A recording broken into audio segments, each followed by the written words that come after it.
Hey everyone, and welcome back to the Deep Dive. Today we're going to dig into something really unique, green mosques and these Islamic eco-initiatives. It's where these centuries-old spiritual ideas are meeting today's, urgent environmental challenges. Yeah, and our mission today, it's not just about summarizing. We want to give you a shortcut, really, to understanding this powerful movement. We've gone through, a lot of sources to pull out the key insights, showing how faith communities are actually leading the charge in ecological stewardship. And honestly, prepare for some genuinely surprising facts and connections you might not have thought about. So get comfortable. We're going on a bit of journey here, starting way back with the very first mosque, the Prophet Muhammad's own mosque, actually, then looking at the deep spiritual roots in scripture and tradition, and then we'll bring it right up to speed with the amazing global movements happening right now. It's quite a story, belief in action. Okay, so to really get a handle on green mosques today, we kind of have to rewind, right? Go back to the blueprint. It's rooted in how the mosque, the masjid, wasn't just seen as a place for prayer. It was envisioned as the vibrant heart of the community, a hub for ethics, learning, justice, action, all of it. Exactly. And what's really striking is how the Prophet Muhammad's own mosque, Masjid an-Nabawi in Medina, it serves as this foundational model for what we now call green principles. It wasn't about being flashy or, excessive. It was built very intentionally, using local mud, timber. The Prophet worked alongside his companions. This wasn't just simple building. It was inherently sustainable thinking. That's a really powerful point. So even way back then, we're talking about features that were incredibly eco-conscious.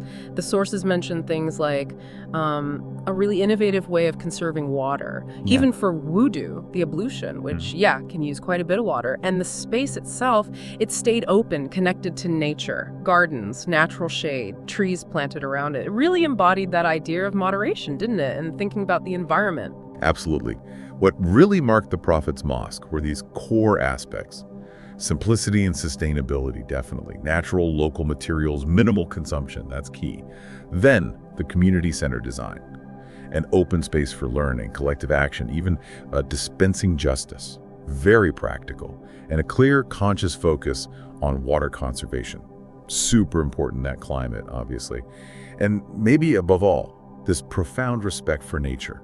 Integrating the environment into the mosque, into daily life. It wasn't just a building, it was more like an ecosystem of faith and community. That historical blueprint is, it's fascinating. But for listeners who maybe aren't as familiar with Islamic theology, how deep does this environmental stewardship actually go in the core text? Is it something people interpret into it, or is it, spelled out? That's a really crucial question. So, at its heart, Islamic environmental ethics stands on, two main pillars. There's Tawheed, the absolute oneness of God. This implies that all creation reflects this unity. It's all interconnected, inherently valuable. And then there's Khalifa. This means humans are appointed as stewards, caretakers, you could say, responsible for maintaining divine order and balance on earth. And the Quran gives pretty clear directions for this. Like Quran 5.2 says, cooperate in righteousness and piety. Then Quran 3.1-3 urges everyone to hold firmly to the rope of Allah altogether and do not become divided. These aren't just vague ideas. They directly push for collective action, for unity, for good things. And that includes looking after the planet. Right. And what I found really striking in the sources, when you move from the Quran to the prophetic traditions, the Hadith, is how explicit they are. They really seem to back up environmental efforts directly. It's more than just encouragement. Oh, absolutely. There's this incredibly powerful concept called Sadaqah Jariyah. It means ever-flowing charity. And our sources show that things like planting trees count as Sadaqah Jariyah. Building, or even just maintaining a mosque, is also seen as this ongoing charity. It keeps rewarding the person even after they've passed away. So this isn't just, being charitable. It fundamentally reframes environmental action. It becomes a spiritual investment with potentially eternal returns. It takes something often seen as just the secular good deed and elevates it right into a core act of worship. It directly links sustainable practices to spiritual fulfillment, afterlife rewards. That's a powerful motivator, much more than typical environmental appeals, right? So, it sounds like environmental action isn't just encouraged, it's almost incentivized spiritually. Does that mean sort of neglecting the environment could be seen as, a spiritual failing? You could definitely argue that. And another really potent prophetic teaching says, Muslims are partners in three things: water, pasture, which means vegetation basically, and fire. Now, this isn't just about sharing resources like you'd share a meal. It suggests these essential resources are a kind of collective trust.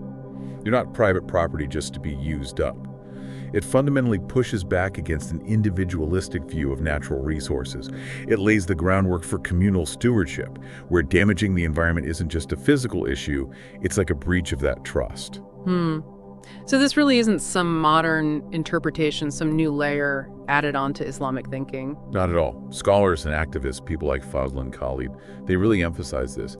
Environmental responsibility isn't a modern add-on that we're just, tacking onto Islam now because it's trendy. It's much more of a revival, a re-emphasis of Qur'anic and prophetic ethics that have actually been deeply embedded in the faith all along. It's about rediscovering that wisdom, reapplying it. It's timeless stuff. Okay, so with that incredible background, both historical and spiritual, let's jump forward. Let's talk about the concrete actions we're seeing today, these global Green Mosque movements. How are these ancient principles actually translating into, modern sustainability efforts on the ground? Yeah, it's genuinely inspiring to see it happening globally. We're seeing these Green Mosque programs really taking off in places like the UK, Indonesia, Turkey, the US. And these aren't just discussions, they're practical changes. Things like installing solar panels on mosque roofs. That's becoming quite common. Designing really clever water-saving wudu facilities. Using sensor taps, low-flow fixtures. Some are even using gray water recycling systems, which, drastically cuts down the typical maybe 5 to 10 liters used for each ablution. They're also putting in place proper sustainable waste management, composting, better recycling programs. Real practical stuff. And it's not just about the building itself, is it? I saw mentions of eco-charities, too. Actively planting trees, working on restoring land that's been damaged, providing clean water access in different communities. Precisely. And this whole movement, it's also supported by some significant declarations. Things like the Muslim 7-year action plan on climate change. What's interesting, too, is how these movements adapt locally. For example, in the UK, some mosques have had to get pretty creative to navigate, historical building rules just to get solar panels installed. Shows real dedication. Whereas in Indonesia, some community efforts around mosques haven't just saved energy, they've actually revitalized entire local ecosystems nearby. All these initiatives, they're deeply rooted in those Qur'anic ethics we talked about, and a very strong sense of social responsibility. It's a unified approach. This really pulls all those threads together so well. These green mosques, they seem like such a powerful living example of faith, sustainability, and that collective responsibility all converging, creating something really transformative. Yeah, bringing it all together, what you see in the modern green mosque idea is this vibrant hub where all those elements really do converge powerfully.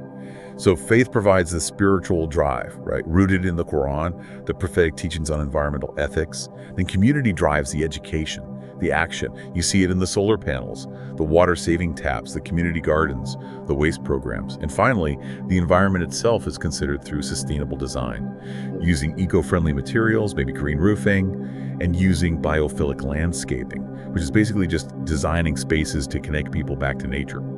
Using natural light, indoor plants, natural patterns, really linking the building back to the living world. It really makes you think, doesn't it, listening to all this? Yeah. What stands out to you? Yeah, maybe think about this. How could your local mosque, or really any community center you're involved with, how could it become more of a hub for environmental awareness and for action? What kinds of new programs could your center maybe host? I don't know. Workshops on installing solar, eco-education talks, maybe even a community garden. And perhaps broader than that, how might your own understanding of worship or just being part of a community, how might that expand to really include earth stewardship in your everyday life? It seems pretty clear that genuine community action, especially when we're tackling these huge ecological challenges, often kicks off with faith-based leadership and just a deep sense of collective responsibility. It's not only about what we build, is it? It's about how we choose to live together. Absolutely. But maybe one final thought to leave you with, something to chew on. Consider how that ancient wisdom, building with local mud, conserving every drop of water, practiced centuries ago in Medina, how that isn't just some historical factoid. It's actually potentially a timeless blueprint for our own future. It urges us, maybe, to look beyond just the usual places, to look into diverse sources, including these deep historical and spiritual traditions, for truly sustainable, community-led solutions.